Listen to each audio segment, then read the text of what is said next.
వరకు చక్కగా ఆత్మతో సత్యవతో దేవుని స్తుతించారు, దేవుని ఆరాధించారు. అవునండి, ఆయన స్తుతులపై ఆశీర్వదయ్యే దేవుడు మన ప్రభు. స్తోత్రాలు. అందరూ ఆ వైపు చూడండి, ఎదురు తీసుకుపోతాను. వారిద్దరు వదిలేయండి.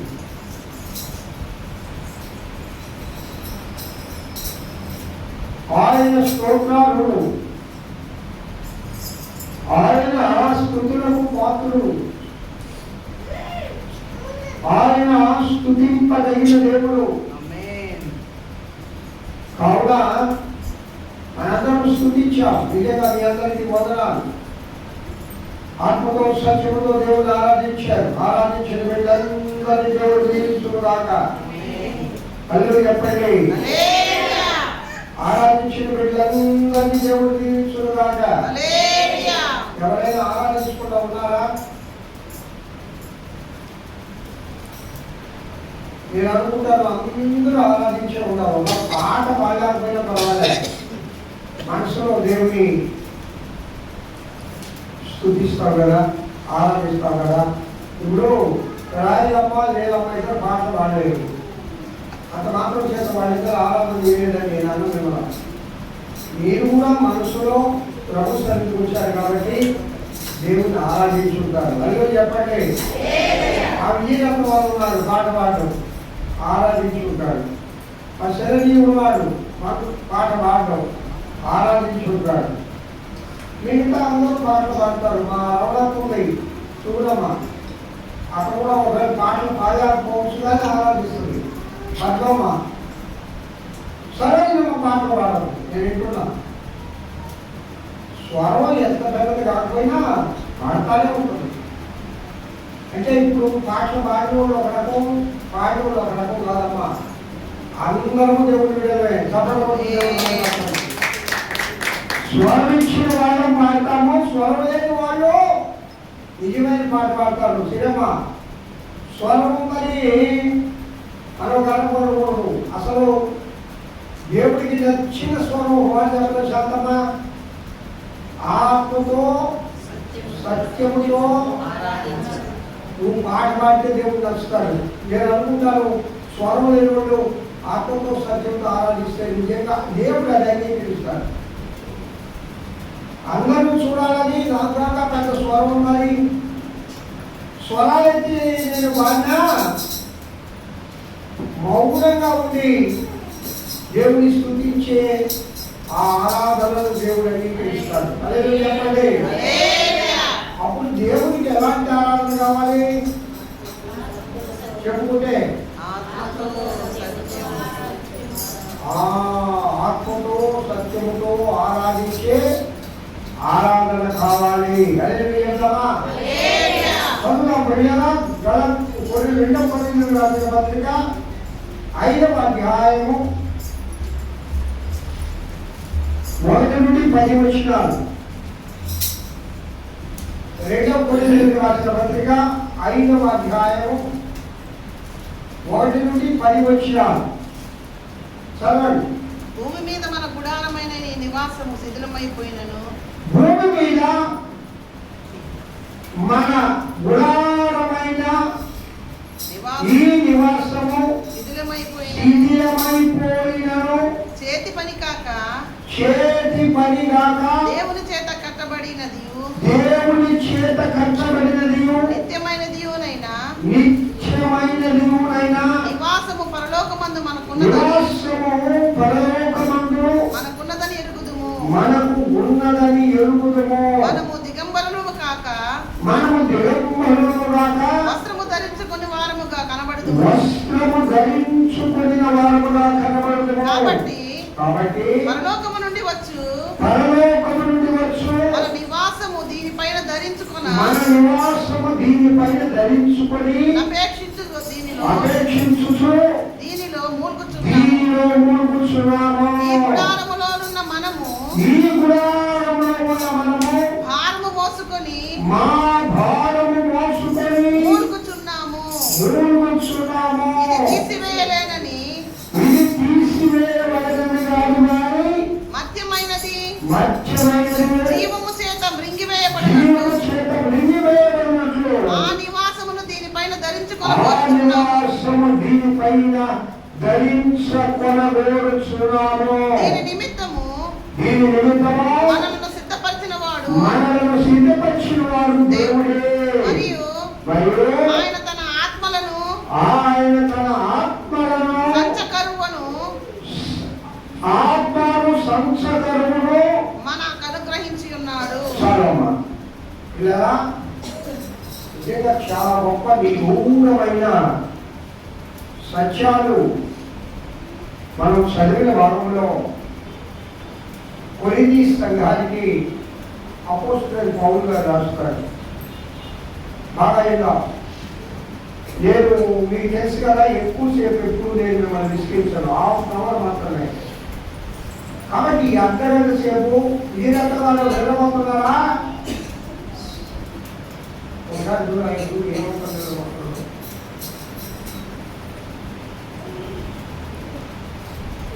అంత విశ్రాంతిగా నిలబడుతున్నాయా కదా. అమ్మాయి ఒకసారి చేస్తా ఇంట్లో మన అన్నయ్య ఒక ఆయన కంట ఇంటి దగ్గర నిద్ర రాదంట. అయ్యా నీ గురించి కాదు నేను చేస్తున్నాను. ఎందుకు నిద్ర రాదు అంతమా? ఎందుకు నిద్ర రాదంటే గజాలైన భార్య ఉందంట, నిద్ర బాగాలేదంట. సరే ఆ భార్య ఏదైనా పని చేసుకుంటున్నప్పుడు నిద్రపోతామంటే అంతకు మించిన కూతురు ఉందంట. ఎప్పుడు మాట్లాడతానే ఉంటుందన్న మా వేడుకలాగా మా వేడుక ఈరోజు రాలేదమ్మా, ఆ విషయం మా ఇంట్లో సందడే మాట్లాడతానే ఉంటుంది. వచ్చి వీడియో తీరా తమ్ముడు ఉండలే ఉంటుంది. సరే పాప ఎక్కడా బాగా నిద్రపోయేదంటే గుడి అంట. ఏదే అదేమా ఏదా ఎలా పక్క కూర్చొని అనుకుంటున్నాను దేవా కొంచెం మంచి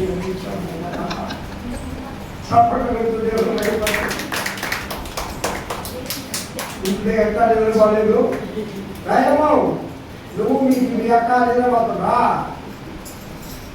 ఇంట్లో ఎక్కడ నిద్రలేదు, నిద్ర బాగలేదు. ఇంత మంచిగా దగ్గరికి వచ్చి మాట్లాడు వందనాలు అయ్యాడంట.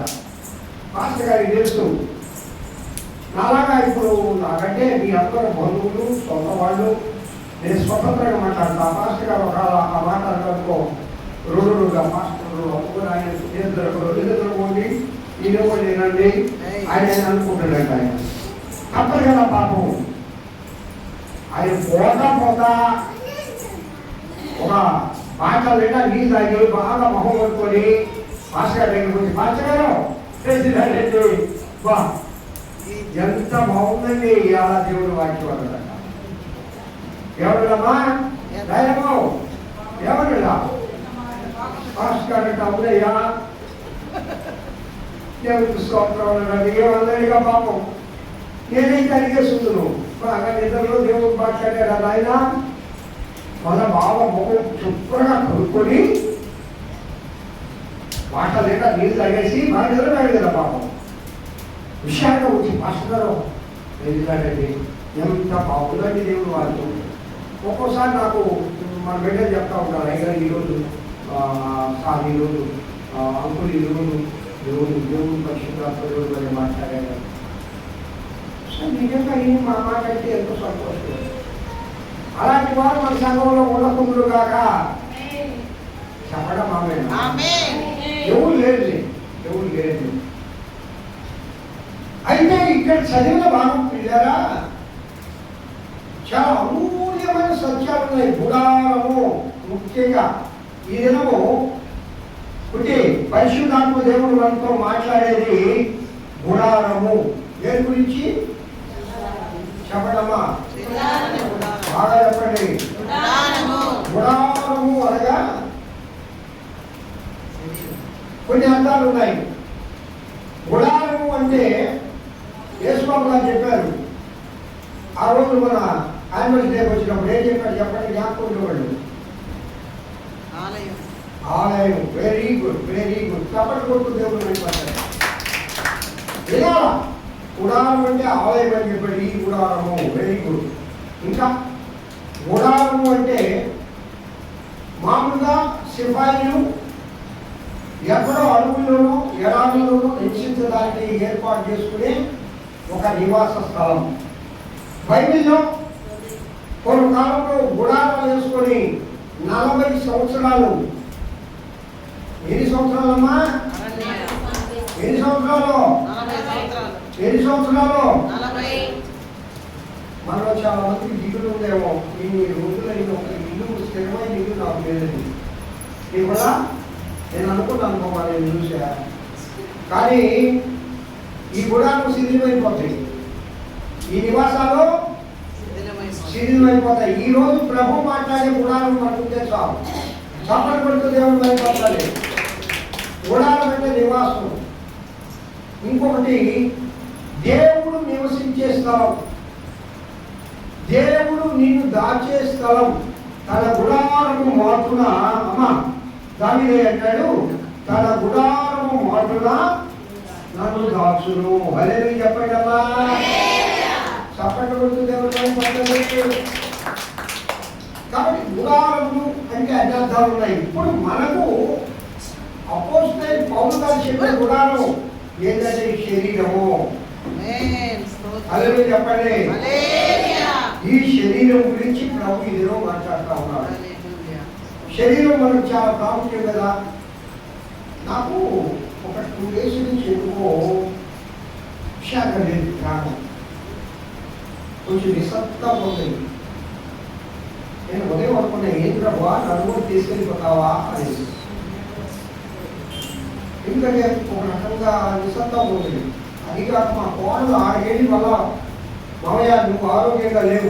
నేను అదే ఆరోగ్యంగా ఉన్నా. నేను మా అత్తమ్మ లేకపోయినా నేను కూడా క్షీరం ఉంది, దీపం ఉంది, ఏదో దిగులుగా ఉండడం చూడవు. లేదు, నిజంగా నాకు దిగులు లేదు. కానీ ఎందుకో నిశ్శబ్దం మాత్రం ఉంది. ఈ గుడారము శక్తివంతంగా ఉంటుంది, ఒక్కొక్కసారి నిశ్శబ్దంగా ఉంటుంది. పాపం ఇందాక ఆలయమై నిలబడలేదు, ఆరాధన చేయగలదో లేదు అనుకున్నా. దేవుడు ఆ బిడ్డకి శక్తినిచ్చి ఆరాధన చక్కగా కనిపించాడు. దేవుడు స్తోత్రాలు చెప్పండి. ఎందుకంటే మనలో ఉండే బలహీనతలు ఉన్నాయి. పిల్లలు ఈ గుడారం శిథిలమైపోయేదంట. ఏంటమ్మా? ఈ గుడారము ఈ శరీరం అనే ఈ శరీరము శిథిలమైపోయేది. హల్లెలూయా చెప్పండి. భూమి మీద మన గుడారము, ఈ నివాసము శిథిలమైపోయేది అంతే. అయితే శిథిలమైపోయినా పర్వాలేదు. ఇంకొకమ్మా, చేతి పని కాక దేవుని చేత కట్టబడినది నిత్యము ఉండేది. అమ్మా, నిత్యమైన నివాసము ఎక్కడుందంట? చప్పట్లు కొడుతూ దేవుడు మైక్ సైకిల్ ఉంటాడు. మైక్ సైకిల్ అంటాడు, ఒక మంచి బాక్సర్. ఆయన ఉన్నాడు ఇప్పుడు, ఆయన తీసేయి. ఇంకొక ఆయన ఉన్నాడే, ఒక సంఘంగా ఉంటాడు,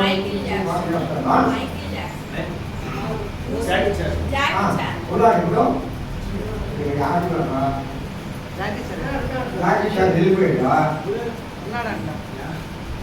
ఇంకొకటి సరే జాకి చేయాలంటే ఇంకొకటి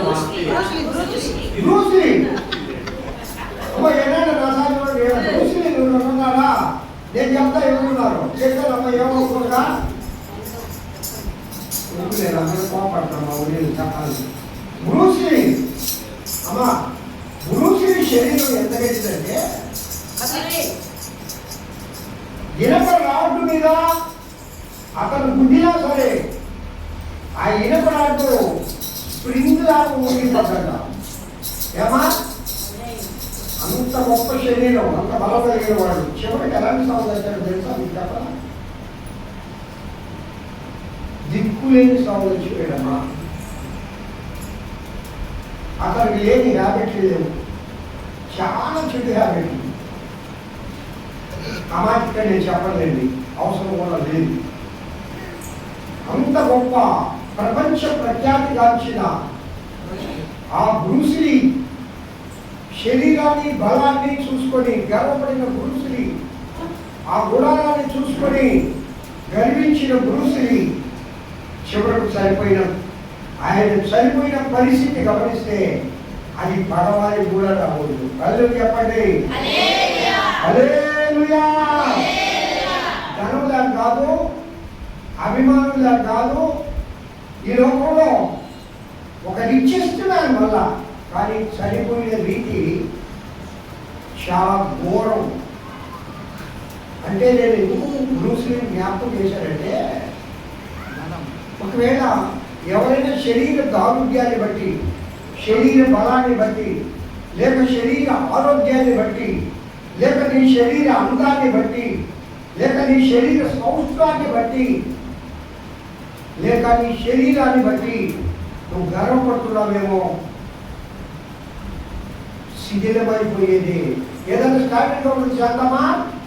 ఉండదా? ఎవరి శరీరం వల్ల స్టార్టింగ్ ఉంటుందా? పాపం విజయ్ చూడండి, ఎంత ఎవరు బిడ్డ ఒక 43-44 years ఉంటాయి. అమ్మ అనుకున్నాడు ఆ బిడ్డ చక్కగా ఉంటాడు, హైట్గా. ఏదో పనికి వెళ్ళాడు బుక్కి కోసం, ఏమో కరెంట్ పనికి వెళ్ళాడు. నువ్వు రేపు ఈరోజు సాయంకాలానికి పార్టీ ఉండే ఆమె ఇక్కడ తీసుకొస్తున్నాను అనుకున్నాడా? శరీరమైపోయిన శరీరం మీదని ఏ రోజున తలంచాడా? ఏ రోజున దేవుని ఆలయానికి వచ్చాడా? ఏ రోజున ఈ శరీరమైపోయే శరీరం గురించి ప్రభువా దేవుడు అంటాడు, శరీరమైపోయిన శరీరము కాకుండా పరలోకమందు ఏ శరీరం ఉందంట? నిత్యమైన గుణాలు ఉంది. హల్లెలూయా. మీరే చెప్పడమ్మా, నిత్యము ఉండే గుణాలు ఈ లోకంలో ఎవ్వరు కూడా పిల్లరా, ఎవ్వరు కూడా ఈ లోకంలో నిత్యము జీవించలేదు. శరీరం శరీరమైపోయింది. మా చూడమ్మ అక్కగారు ఎవరి ప్రాణాలు ఎక్కడ చెప్పంటారా మీకు? చాలా మందికి తెలుసు. ఆ అక్కతోటి నేను అప్పుడు ఇటుక బట్టి వేసుకున్నాడు రమణయ్య తోటలో, సాయంత్రం రమణయ్య తోటలో. మా అక్క ఆ ఇటుకలను మేము చిన్నపిల్లలు కొంచెం అక్క ఎవరు బిడ్డ ఆ పెద్ద తండ్రిలో వేసి ఒక చేతితో ఏంటి ఎత్తుకుపోయి చూడమ్మా రమణకు అవునా కదా? ఎట్లా నేను ఎత్తుశాను మా రాయలు అమ్మ, మా రాయలు గురించి చెప్పాల ఏదో గురించి మాకు తెలియదు. బిడ్డ తర్వాత ఏ పని లేదు, మాట లేదు, కూర్చొని తింటా ఉండేది. మా ఆయన చేసి పెట్టాడు. అది చెప్పండి, ఏమైపోయిందమ్మా ఆ బలవంతా ఈరోజు? ఏమైపోయింది ఆ శక్తి అంతా ఈరోజు? శిథిలమైపోయేది ద్వారా. అది చెప్పండమ్మా. పరిశుద్ధాత్మ దేవుడి నెరవు మనతో మాట్లాడుతున్నాను. మా యాకోబు మన గురించి ఒక పాట జ్ఞాపకం చేస్తా. మీకు తెలుసో తెలీదో, నేను పక్క ఇళ్లలో ఉన్నాం, రైల్వే క్వార్టర్స్లో. ఆంధ్ర చేసే పని నేను కాలేజీకి పోయేటప్పుడు ఆ ట్రైన్ కింద స్ప్రింగులు ముందెత్తి నువ్వు వెళ్ళావు, ఎవరు పెట్టమైనా అసలు బయట ముందెత్తు స్ప్రింగులు లేవు. దాన్ని ఎంత ఈజీగా తెచ్చుకొని వెళ్ళిపోయేవాడు బండి కింద, ఎట్లా ఆ ట్రైన్ కింద దూరేవాడు. కష్టపడి పనిచేసేవాడు తెలుసా? అక్కడ వెళ్ళామని తెలుసు కదా. ఇదేమో ఏమైపోయిందమ్మా ఆ శరీరం, ఆ గుణాలు ఏమైపోయిందమ్మా? పైకి లేచి నిలబడలేని పరిస్థితి. హల్లెలూయా చెప్పండి. ఎందుకంటే ఒక ఉదాహరణ అమ్మా మనందరికీ. మీరు ఎవరైనా ఈ దినము పరిశుద్ధాత్మ దేవుడు ఒక నిత్యమైన నివాసం గురించి నీకు నాకు నేర్పాలని ఆయన మాట్లాడుతున్నాడు. హల్లెలూయా చెప్పండి. హల్లెలూయా. నిత్య నివాసము శిథిలమైపోయే ఈ శరీర సంవత్సరం కోసరం, ఈ శరీరం తృప్తి కోసరం, ఈ శరీరాన్ని అనుభవా చాలా మంది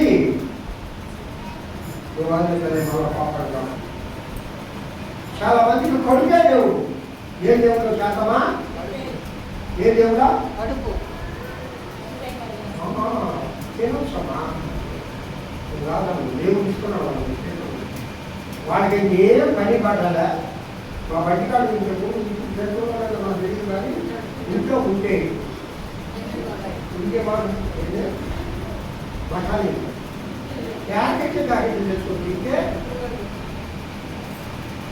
ఆయన తింటాను మా తిన చూస్తే బఠానీ కావాలి ఒక రోజు పోయి నేను తీసిన మా చిన్న మన కాలం అవి బఠానీలు కాదు అదంతా తొక్కే బయటికి ఆడుతున్నాడు చెప్పేది అదే చెప్పండి హల్లెలూయా ఎవరికైనా కాబట్టి తింటున్నాడు అలాయించుకుంటున్నాడు కాదల్లా నేను ఓటా చెప్తున్నాను ఎందుకో ఈ శరీరం కోసము తినండి తినాలా అసలు ఆరోగ్యం ఉండాలంటే బాగా తినాలా మంచి ఆహారం తినాలా పౌష్టిక ఆహారం తినాలా సో కడుపే దేవుడిగా జీవించకూడదు మనం తినేది ఎందుకో ఉంటే దేనిగా రక్షణ కోసం కొందరు తినేది ఎందుకో కొందరు బతికేది ఎందుకో నారాయణుడు తినడానికే బతకడు ఎవరి కాయలు చూడు శ్రద్ధ ఎక్కడైనా నీలమూడు తెలుసు ఎవడు తిన్నా ఒక కాయలు చూడు డ్యాన్స్ చేస్తా అబ్బా అబ్బా పొద్దున వస్తాయి కదా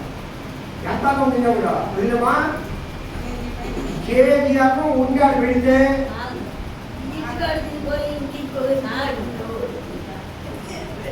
కానీ ఆ యొక్క గుడాలు ఏమన్నా నిత్యంగా ఉన్నాయి ఇప్పుడు ఎందుకు చెప్తున్నాడు ఆయన నేను చింతలుగా చెప్పలేదమ్మా అంత తిన్నాడు ఆ గుడాలు ఏమైనా ఉందా శిథిలమైపోయిందా పోలేదా శిథిలమైపోయే అవైపుడు అందరూ శిథిలమైపోయే ఈ గుడారం కోసము కాదు శిథిలము కాని గుడారము పరలోకమందు నిత్యమైన గుడారము నీ కోసము నా కోసము ఉన్నది. హల్లెలూయా. అమ్మా పరలోకంలో లేక పరలోకంలో లేక మా ఒక వస్త్రం వస్తుందంట. ఏమొస్తుందమ్మా ఏమొస్తుందమ్మా చదువు నానా అంశం పరలోకం మనము దిగంబరములు కాక వస్త్రం ధరించుకున్న వారముగా కనబడము కాబట్టి పరలోకము నుండి మన విలాసము దీనిపైన ధరించుకుని అపేక్షించి దీనిలో మునుగుచున్నాము. హల్లెలూయా.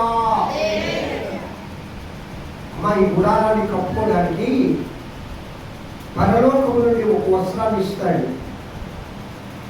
అది నిత్యము నివసించే గుడారం, అది నిత్య నివాసం. అది పరలోకం నుండి ఏ వస్త్రాలు ఇస్తారు పుట్టి చెప్పు.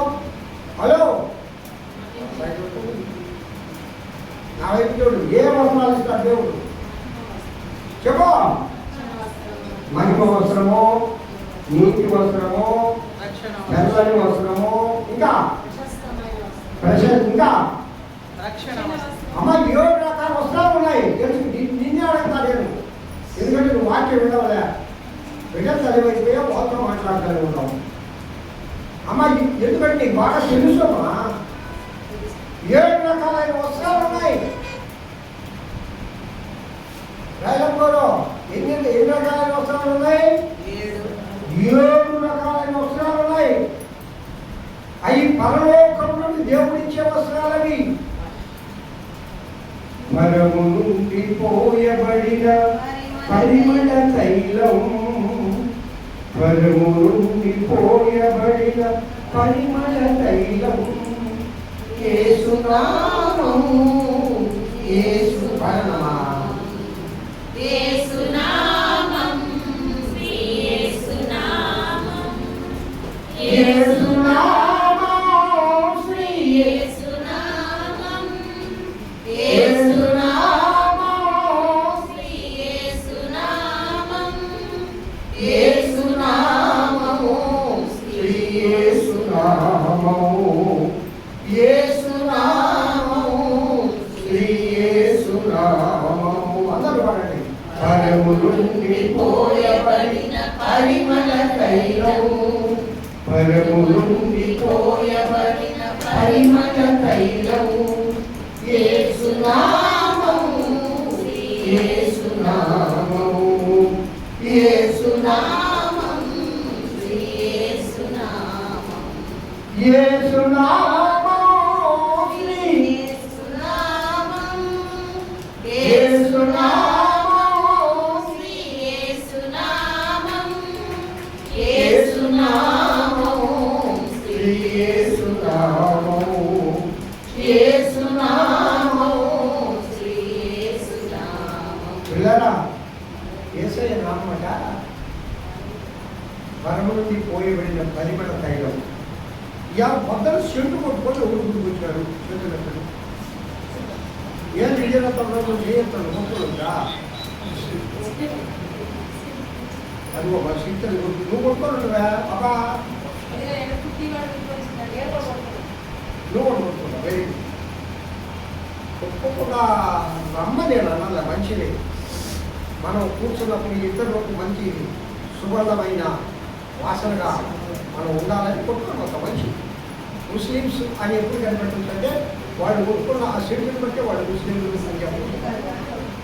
హలో చెప్పండి, హల్లెలూయా. చిన్నప్పుడు మా రాయలు ఏం షెడ్డు కొట్టాడో మీకు తెలియదు. నేను పక్కపక్క ఇంట్లో ఉన్నామో మీకు తెలియదు వాళ్ళు ఏమి చెప్పకూడదు. ఇక్కడ గుడి లేదు, చెప్పలేదు. ఇంకా నాకు లేలం గుడి లేదు, జమాటి పాలనలో ఉండేది. ఎందుకంటే క్రీడగా బాగా అయ్యండి. పరము నుండి పోయబడిన పరిమళ తైలం ఎవరు చెప్పడమా? యేసయ్య. హల్లెలూయా. ఆ పరిమళ తైలమును మనమందరము పూసుకోవాలి. ఆ రక్షణను మనం పూసుకున్నాం కాబట్టి, ఆ పరిమళ తైలము మనం పొందాం కాబట్టి, ఇంకా గొప్ప రక్షణ మనం పొంది ఆ దేవదేవుని స్తుతించి ఆరాధిస్తూ ఉన్నాం. హల్లెలూయా, హల్లెలూయా. ఆ అర్హత ప్రభు దయచేశాడు. నేను ప్రియులారా, గొప్ప మన హృదయము బహు ఘోరమైన వ్యాధి అంటే ఏంటమ్మా? అంటే చెప్పుదాక దేని ఘోరమైన వ్యాధి అంటాం? ఉదయమాలో మీరు చెప్పండి పెద్దోళ్ళు. Very good. కుష్టి వ్యాధి గ్రస్తుల దగ్గరికి పోయి కౌగులించి కూర్చుంటావా? ఒక తల్లి కూర్చుంది, మదర్ తెరీసా. అందుకే ఆమె మదర్ అన్నాం, ప్రపంచమే మదర్. నిజంగా అమ్మా ఆ తల్లేక నిజంగా జ్ఞాపకం చేసుకోవాలమ్మా. ఆ తల్లేక ఎవరి ప్రయోజనమ్మా వివాహం కూడా చేసుకోవాలా. ఈ ఇండియా నుంచి అప్పుడు కుష్ఠరోగులు గ్రామంలో ఉంచేవాళ్ళు కాదు. మన ఇండియా కుష్ఠరోగం వస్తే ఊరు బయట ఉండాలా. అసలు ధర్మశాస్త్రంలో కుష్ఠరోగం వస్తే కూడా నివసించలేకూడదు. యాజకుడి దగ్గరకు వచ్చి కుష్ఠు నైమల్యం చెప్తేనే మనలా వాడు గ్రామంలోకి రావాలా. మన ధర్మశాస్త్రం మన బయట చెప్తుంది. నిర్మాకాండం లేవియాకాండంలో చదవండి. దాన్ని ప్రజలందరూ ఆచరిస్తున్నారు. తల్లి మహాతల్లి మన తెరీసా కుష్ఠరోగుల కోసమే ప్రభు ఆమెను గుర్తించాడు. తెరీసా ఎంత అందరితో ఎంత ఎవరిలో ఆ ఫోటో నా దగ్గర ఉన్నాయి. ఎవరు తెలియదా ఆమె లోకానికి వచ్చి కుష్ఠరోగులు పురుగులు అలా పోతూ ఉంటే వాటన్నిటినీ వేలతో క్లీన్ చేసి వాళ్ళ వెయిటింగ్ చేసి వాటికి ఆహారం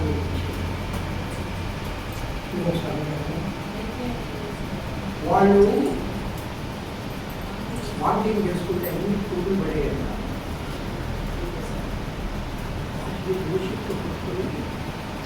తీసుకుని ఎంతో గొప్ప మహాత్మ్యమా. నిజంగా ఆమెకి మదర్ అంటారు కదా. మదర్ తెరీసా ఒక గొప్ప పేరు అంటే ఆ దేశపు సేవ.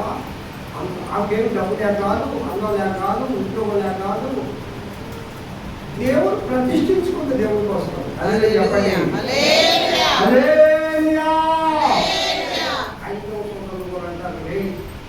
మదర్ తెరీసా చేసిన ఆ ఆ సేవను తెలుసుకుంటారు.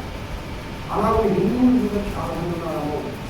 ఆమెను చూసి మదర్ తెరీసా సేవ చూసి ఈరోజు మానవులనే మన కొంతమంది వాళ్ళు అంటారు మానవ సేవయే అంటే అర్థమైంది. దేవుని సేవ. మానవుడు అంటే ఎవరు? దేవుడు. మానవులకు సేవ చేయకుండా నేను దేవుడికి సేవ చేస్తానంటే అది ఉత్త భాషలో పోడుకోవాలి. కాలేపోవు పోడుకోవా కాదా? చర్చికి వచ్చే విధవరాలను పేదలను చర్చికి వచ్చి వాళ్ళను గమనించకుండా వాళ్ళ దేవుడు సహాయం చేయకుండా చుట్టూ ముందుకొని నిలబడి నెలకు 50,000 70,000 జీతం తీసుకుంటా 14 గంటలు తీసుకొని కారులో తిరుగుతాడు. వాళ్ళ దేవుడు చేస్తాడు. మదర్ తెరీసా లాంటి వాడు దేవుడు చేస్తాడు. అదే చెప్పండి. ఒక కాలంలో మరి వాడు జ్ఞాపకం చేస్తున్నా చర్చిలు ఎవరు దేవుడు చేస్తామా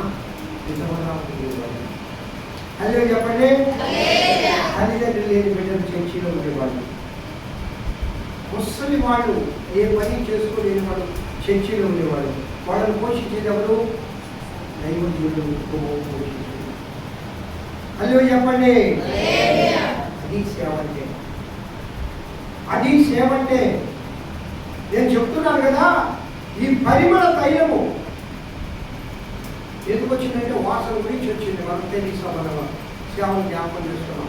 మన ప్రభువు పరము నుండి పోయబడిన ఇక్కడ అంటాడు ఆయన పై నుండి ఒక వస్త్రం వస్తుంది. మనం దిగబడుకున్నాం. లోపల అందరూ దిగబడలే. నీతి వస్త్రం లేని వాడని పరలోక రాజ్యానికి రానియడు. మహిమ వస్త్రం లేని వాడు మహిమ శరీరంగా మార్చబడడు. రక్షణ వస్త్రం లేని వాడు రే బాబు నేను రక్షణ వస్త్రం లేని వాడు ఆ యొక్క పరలోక గేటు దగ్గర కూడా బయటని చూడొచ్చాము. అసలు అదే వాళ్ళు అక్కడ దాకా బాగుంది. వాళ్ళు ఆరాధించిన దాని వల్ల సాతాను గారు ఏం చేస్తాడు? ఆ దేవతతో వచ్చి తీసుకొని పోయి యాదాశ్రమా అదేమా వాడుంటే స్థలం ఏదా అగ్ని గుణంలో నా దగ్గర ఉంటుందా కానీ దేవుని బిడ్డలమైన మనము ఆయన రక్షణ వస్త్రం ధరించిన మన కోసము ఆ ప్రభు దేవుడితో పంపి పరలోకముకు చేరుస్తాడు. హల్లెలూయా. ఎందుకో ఈ రక్షణ వస్త్రం ఎక్కడి నుంచి వచ్చిందమ్మా? పరలోకము నుండి వచ్చిన వస్త్రాన్ని దిగంబరులమైన మనం ధరించుకొని ఒక నిత్యమైన గుడారముగా మార్చబడునుగాక. ఈ ఆత్మ ఎప్పుడు శరీరమైపోదమ్మా. ఈ ఆత్మ నిత్యం ఉంటుంది. బాగా ఏంటమ్మా ఇంక ఎంతకాలం మనం జీవిస్తాం ఇలా పోదు. నేను చాలాసార్లు చెప్తాను. ఈ మధ్య కాలంలో చూడండి మరణాలు వాళ్ళేం అనానంతులు కాదు, దీర్ఘకాలిక రోగస్తులు కాదు.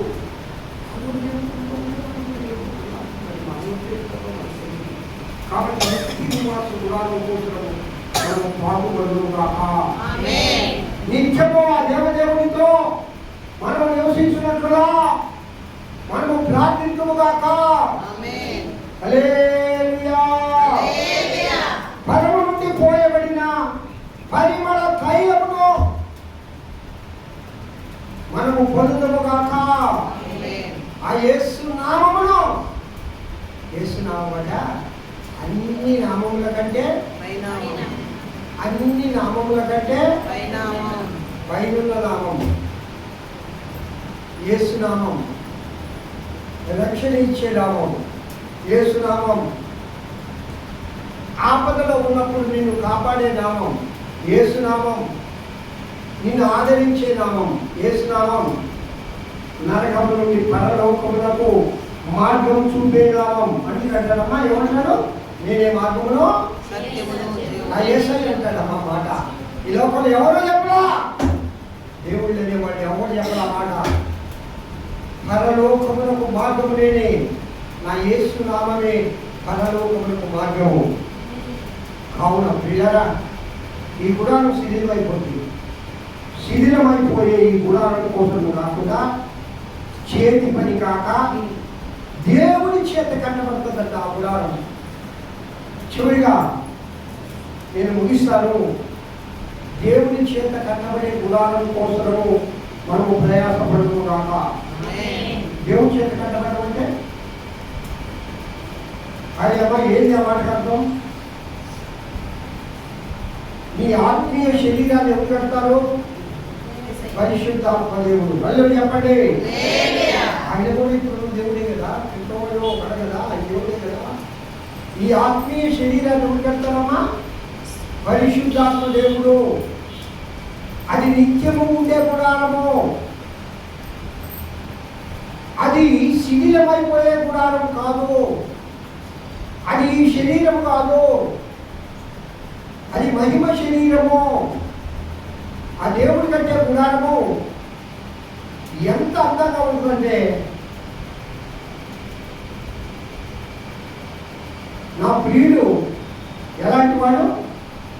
10,000లో అతి కాంక్షణీయుడు, అతి సుందరుడు, అతి మనోహరుడు. శాంతమా, ఈ మాట చెప్పేది ఎవరు? ప్రియురాలు. ఎవరి గురించి చెప్పింది? యేసయ్య గురించి చెప్పింది. మరి యేసుని బిడ్డలమైన మనకు కూడా ఎలాంటి ఆకారం ఇస్తాడు? ఆయన కంటే కూడా చెప్తారు. ఇప్పుడు మీకున్న అలంకారం, మీకున్న అందం కాదు, మీకున్న శరీరాల గురించి అందం గురించి ఇక్కడ మాట్లాడడం లేదు. ఆత్మీయ గుడారము ఎంత అందంగా ఉంటుందంటే, అతి మనోహరము, అతి సుందరము, వర్ణించడానికి 10,000లో నా ప్రియుని నేను గుర్తుపట్టగలను. అతి కాంక్షణీయుడు. ఆ విధంగా నీ ఆత్మీయ గుడారాన్ని ఆయన శోభింపజేయనట్లుగా కడతాడు. హల్లెలూయా చెప్పండి. హల్లెలూయా. అలాంటి గుడారం కోసం మనం ప్రయాసపడుతుందాక. ప్రభువా, నా ఆత్మీయ గుడారాన్ని నువ్వు అలంకరించునైనా. అమ్మా, ఏదైనా వివాహం జరుగుతుంది, చూడండి, సీతమామ మనవారి కుమార్తె వివాహం అని ఆ రోజు దాకా చేశారు. మొన్న మన చర్చి యానివర్సరీకి, క్రిస్మస్కి దాదాపు 1 రోజులు మనం ఎంత అలంకరించుకున్నాం. ఎలా కనపడేది చర్చి, ఎలా కనపడేది ఆవరణం, ఎంత అలంకారం అది. ఆ అలంకారం కాదు కానీ ఆత్మీయ అలంకారుల చేత ఈ యొక్క గుడారమును ఆ పరిశుద్ధాత్మ దేవుడు అలంకరించునుగాక. హల్లెలూయా చెప్పమ్మా, రాయలమ్మా, హల్లెలూయా చెప్పు, పెద్దగా చెప్పు. హల్లెలూయా. ఆత్మీయ అలంకారం అంటే ఇప్పుడే నా చెప్పమ్మా, నా తెలియదు ఆత్మీయ అలంకారం అంటే చెప్పు.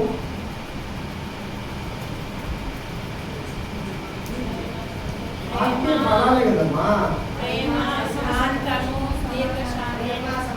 అవి ఉన్నాయా మనకి? అందరికీ తెలుసు ఆత్మీయ ఫలాలు.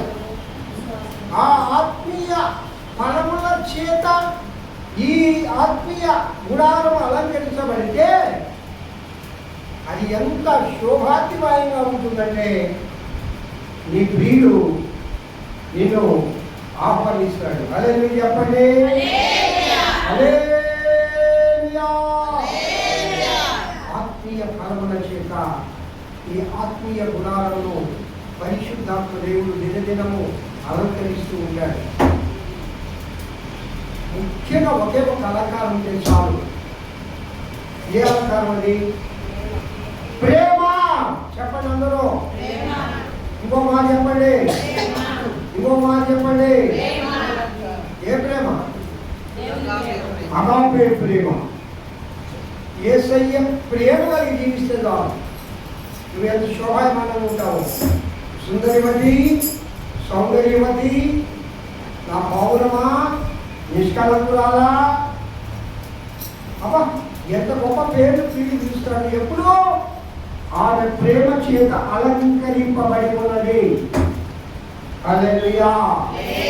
హల్లెలూయా. ఈ గుడారమును దేవుడు ఈ విధంగా అలంకరించి సిద్ధపాటు చేయుగాక.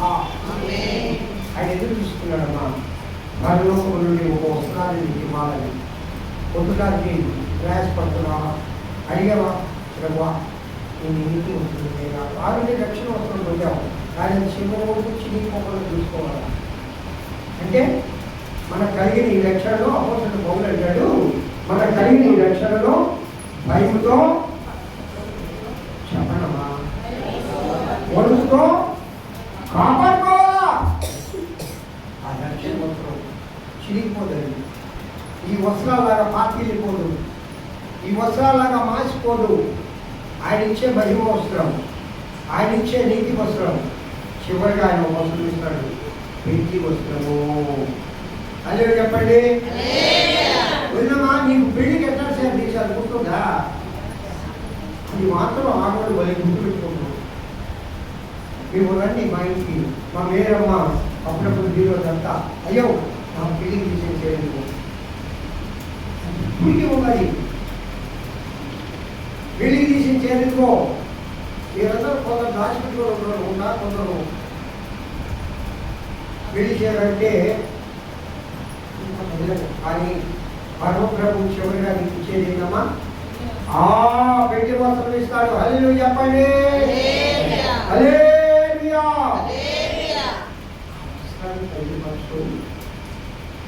నిత్యమైన గుణాల కోసము మనమందరము ఆ బ్రహ్మను ప్రార్థించుగా ఆత్మీయ ఫలములతో మనమందరము అలంకరించబడుదుము గాక.